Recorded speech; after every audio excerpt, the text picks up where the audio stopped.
కొత్త బిజినెస్ కోసం ఆలోచిస్తున్నారా? ఈజ్ ఆన్ డిస్ట్రిబ్యూషన్ కోసం కాల్ చేయండి 9154729854. సరిగ్గా 100 రోజుల క్రితం ఆర్ 3 నెలల క్రితం జరిగినటువంటి ఎయిర్ ఇండియా విమానానికి సంబంధించిన క్రాష్ ఇన్సిడెంట్ ఎవ్వరు కూడా మర్చిపోలేదు. అది లండన్కి వెళ్లాల్సినటువంటి విమానం.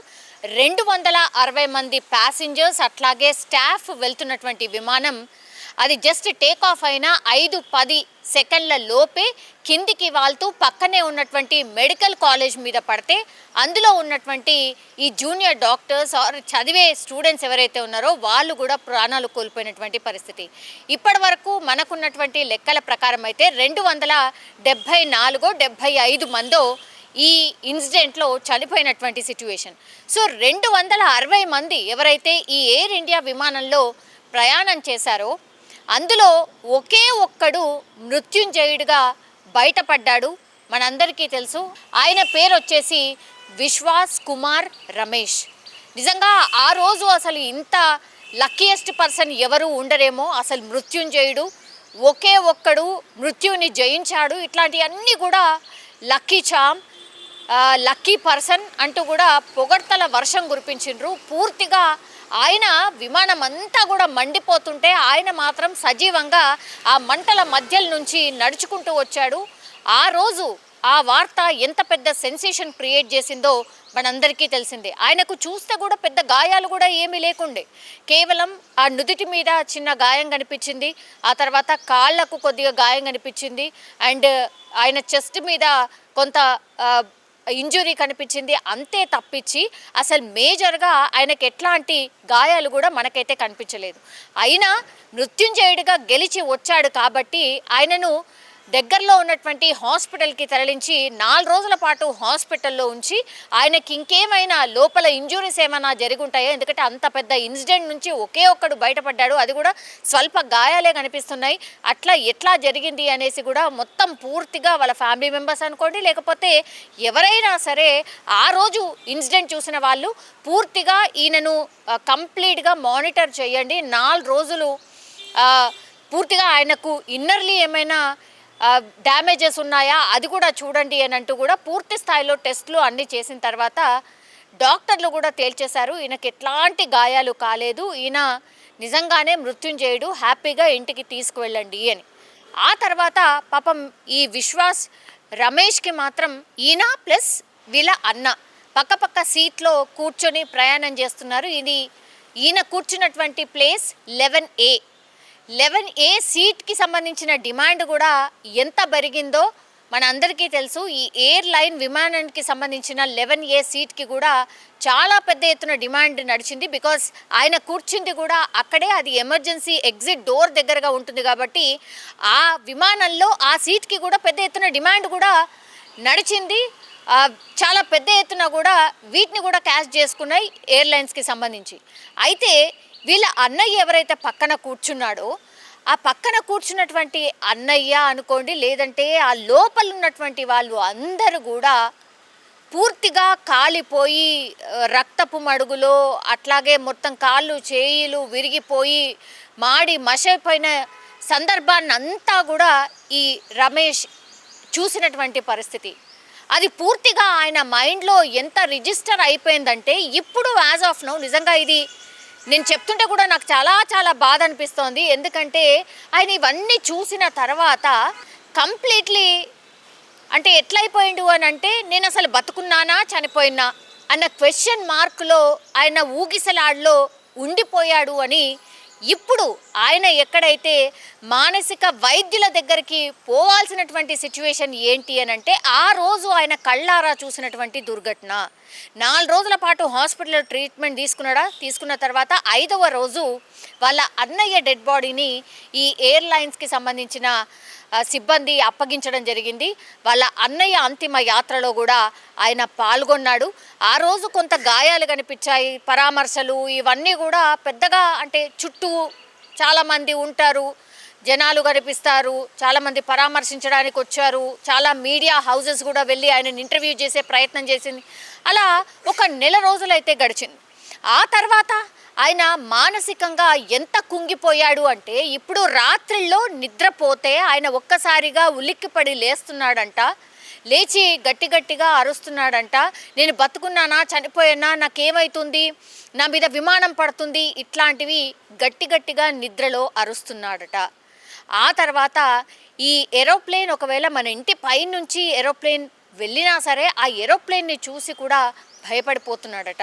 కార్లో వెళ్తూ ఒకవేళ పక్కన నుంచి ఎయిర్పోర్ట్ పక్కన నుంచి కార్లో వెళ్ళాల్సిన సిచ్యువేషన్ వస్తే దానికి కూడా భయపడుతున్నాడట. సో అంత భయంకరమైనటువంటి మానసిక క్షోభకు ఇప్పుడు ఈ రమేష్ గురవుతున్నాడు. ఎవరైతే మృత్యుంజయుడు అని చెప్పుకున్నామో ఆ పర్సన్ పరిస్థితి ఇప్పుడు ఈరోజు అది.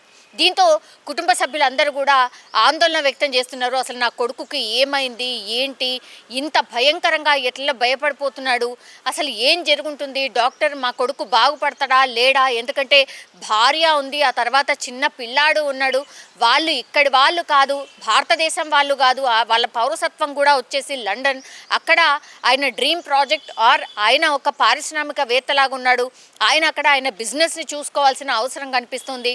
అట్లాగే అక్కడి పౌరసత్వం కాబట్టి మళ్ళీ బాబుకు కూడా ఇబ్బంది అవుతుంది, వాళ్ళ వైఫ్కి కూడా ఏం చేయాలో అర్థం కావట్లేదు, మా కొడుకు పరిస్థితి ఏంటి అని పాపం ఈ విశ్వాస్ రమేష్ వాళ్ళ అమ్మా నాన్న అడుగుతున్నారు. ఒక కొడుకుని ఆల్రెడీ కోల్పోయినరు వాళ్ళు, ఆ తర్వాత ఇంకో మిగిలి ఉన్నటువంటి కొడుకు పరిస్థితి చూసి వాళ్ళ తల్లిదండ్రుల ఆవేదన అంతా ఇంత కాదు.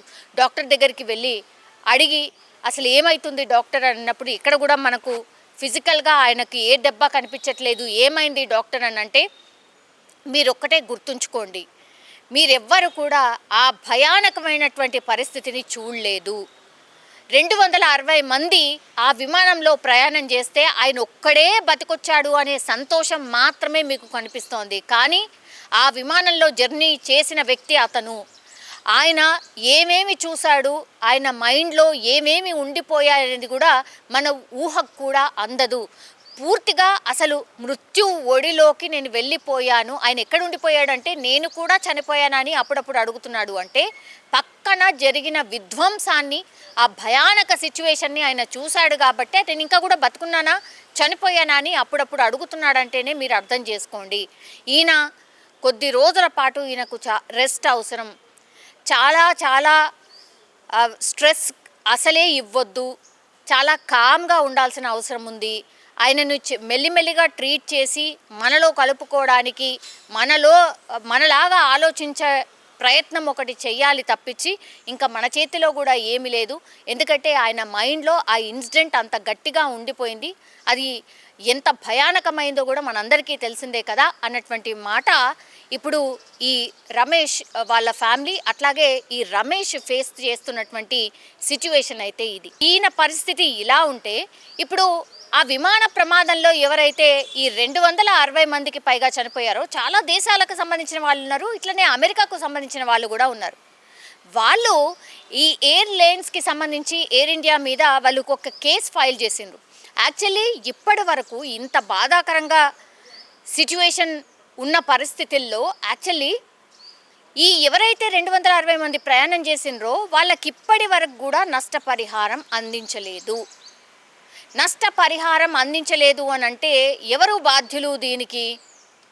ఇప్పుడు ఇన్సూరెన్స్ కంపెనీస్ అసలు ఏం జరిగింది ఏంటి, ఆ రోజు మీ వాళ్ళు ఎలా చనిపోయారు, మీ ఫైనాన్షియల్ అంటే వాళ్ళు ఎవరైతే మీ వాళ్ళు ఎవరిని చెప్తున్నారో అసలు మీ ఫైనాన్షియల్ స్టేటస్ ఏంటి, వాళ్ళు పంపిస్తేనే మీ పూట గడుస్తుందా, మీ ఫైనాన్షియల్ స్టేటస్ అంతా కూడా వాళ్ళ మీదే ఆధారపడి ఉందా, ఇట్లాంటి పిచ్చి క్వశ్చన్స్ వేసి ఇన్సూరెన్స్ రాకుండా నష్టపరిహారం అందకుండా సాయశక్తులా ఇప్పుడు ఇన్సూరెన్స్ కంపెనీలు ప్రయత్నం చేస్తున్నాయి అనేది కూడా చాలామంది మాట్లాడుతున్నటువంటి సిచ్యువేషన్. నిజం చెప్పాలంటే కూడా అదే జరుగుతుందేమో. ఇప్పుడు 4 అమెరికాలో కేసు వేసిండ్రు, ఇట్లా ఇన్సూరెన్స్ కంపెనీస్ మమ్మల్ని ఇట్లా అడుగుతున్నాయి, అసలు ఇది ఎంతవరకు న్యాయం, ఇది మానవ తప్పిదం కాదు, యాక్చువల్లీ ఈ ఏరోప్లేన్లో జరిగినటువంటి సాంకేతిక లోపం ద్వారానే ఈ ఇన్సిడెంట్ జరిగింది అని అందరూ చెప్తున్నారు. ఇప్పుడు మృత్యుంజయుడు ఎవరైతే ఉన్నారో ఆయన కూడా స్పష్టంగా చెప్తున్నాడు. అయినా సరే ఈ ఇన్సూరెన్స్ కంపెనీస్ నష్టపరిహారం ఇవ్వకుండా ఇట్లాంటి ఎంక్వైరీస్ ఎందుకు చేస్తున్నాయి, మా వాళ్ళను కోల్పోయి మేము బాధలో ఉంటే ఇంకా బాధ ఎందుకు పెడుతున్నాయని వాళ్ళు క్వశ్చన్ చేస్తున్న పరిస్థితి కనిపిస్తోంది. ఇంకో మాట కూడా చెప్తున్నారు వాళ్ళు, ఒకవేళ ఈ ఎయిర్ ఇండియా కంపెనీ మనకు తెలుసు రతన్ టాటా టేక్ ఓవర్ చేశారు. సో రతన్ టాటా ఒకవేళ బతికుంటే ఇన్ని రోజులు ఈ బాధితులకు న్యాయం చెయ్యకుండా ఆయన ఉండేవాళ్ళు కాదు. రతన్ టాటా లేని లోటు స్పష్టంగా కనిపిస్తోంది అంటూ కూడా బాధిత కుటుంబ సభ్యులు కూడా అందరూ అంటున్నటువంటి పరిస్థితి అయితే కనిపిస్తోంది. సో ఇవన్నీ చూసిన తర్వాత ఇప్పుడు నిజంగానే రతన్ టాటా ఉండుంటే మనం చాలా సందర్భాల్లో చూసాం, ఆయన సేవా గుణం చూసాం కాబట్టి ఆయన నిజంగానే బతికుంటే అప్పటికప్పుడే నష్టపరిహారం అందేది. అది రతన్ టాటాకి ఉన్నటువంటి పేరు, ఆ బ్రాండ్ అన్నమాట. సో వీళ్ళందరూ కూడా అదే వాదిస్తున్నారు. బాధితులంతా కూడా మరోసారి రతన్ టాటాను గుర్తు చేసుకుంటున్నటువంటి సిచ్యువేషన్. కానీ ఇంత బాధాకరమైనటువంటి సంఘటన, ఇంత దుర్ఘటన జరుగుతుంటే కూడా ఇంకా ఇన్సూరెన్స్ కంపెనీలు ఇట్లాంటి క్వశ్చన్లు అడగడం మాత్రం నిజంగా బాధాకరం. అట్లాగే మనం ఒకటే కోరుకోవాల్సింది, ఈ మృత్యుంజయుడు ఎవరైతే ఉన్నారో వాళ్ళు వాళ్ళ ఫ్యామిలీ దగ్గరికి మళ్ళీ తిరిగి వెళ్ళిపోవాలి. ఆయన మానసిక పరిస్థితి మంచిగా ఈ భయం ఏదైతే ఉందో ఈ భయం అంతా వెళ్ళిపోయి ఆయన కూడా ప్రశాంతమైన జీవితం గడపాలి అని కోరుకోవడం తప్పించి మనం ఇంకా ఏం చేయలేని సిచ్యువేషన్ అయితే కనిపిస్తోంది. కానీ ఈ ఇన్సిడెంట్ మీద మీ అభిప్రాయం ఏంటి? అట్లాగే ఈ మృత్యుంజయుడు నిజంగా బతికిన తర్వాత ఆయన పరిస్థితి ఇట్లా అవుతుందని ఎవరైనా ఊహించారా? మీరు కూడా మీ కామెంట్ రూపంలో తెలియజేయాల్సిందిగా కోరుతున్నాం. And for more videos, Please subscribe to iDream. Please subscribe to iDream. Please subscribe iDream. And please subscribe to iDream. For more videos, subscribe to iDream. please like, share and subscribe to the channel. Congratulations, iDream. Subscribe to iDream. Subscribe to iDream. So subscribe to iDream Media. iDream team అందరికి huge congratulations. Please subscribe iDream Media. Please subscribe to iDream. Subscribe iDream. Please subscribe to iDream. iDream అంటే నా కళల ఛానల్ను subscribe చేసుకున్న నోరు తిరుగుతలేదు, మీరైతే గంట గుర్తు కొట్టండి. For more such videos, please subscribe to iDream. Subscribe to iDream. Please subscribe to iDream. Please subscribe iDream Media. Please do subscribe to iDream. Please subscribe to iDream Media. For best entertainment and information, please subscribe iDream. And don't forget to subscribe to iDream.